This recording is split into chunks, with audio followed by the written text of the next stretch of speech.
Assam Chief Minister Himanta Biswa Sharma on Thursday expressed his anguish on the atrocities faced by the Hindu community in Bangladesh.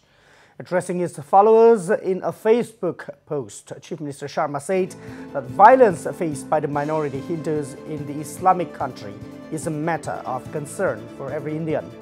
The Assam Chief Minister further added that Indian Army, a majority of whom were Hindus, was the biggest contributor in Bangladesh's freedom movement, and the atrocities inflicted upon the minority community is deeply regrettable. Chief Minister Sharma, however, expressed optimism that Prime Minister Narendra Modi's intervention will be able to safeguard the interests of Hindus in Bangladesh. Bangladeshot বাস কৰা হিন্দু সমাজে সন্মুখীন হোৱা অবৰ্ণনীয় অত্যাচাৰ আৰু তেওঁলোকৰ ওপৰত চলাই অহা শোষণ আৰু অত্যাচাৰে আমাৰ মনটো ব্যথিত কৰি ৰাখিছে। কি ধৰণে এখন ইছলামিক ৰাষ্ট্ৰত সংখ্যালঘিষ্ঠ হিন্দু সমাজৰ ওপৰত নিৰ্মম অত্যাচাৰ চলোৱা হৈছে হি আমাৰ বাবে চিন্তাৰ বিষয়।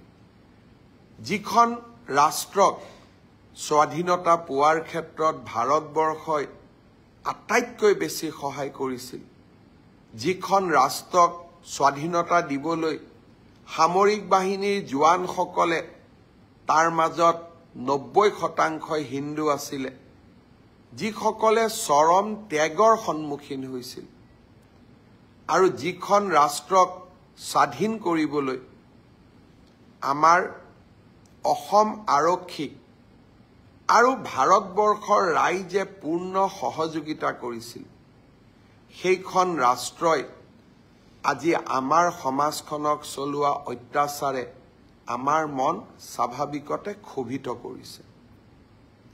মই আশা কৰোঁ প্ৰধানমন্ত্ৰী নৰেন্দ্ৰ মোদী ডাঙৰীয়াৰ সুদক্ষ নেতৃত্বত আমি বাংলাদেশৰ হিন্দু সমাজক সুৰক্ষিত কৰিব পাৰিম।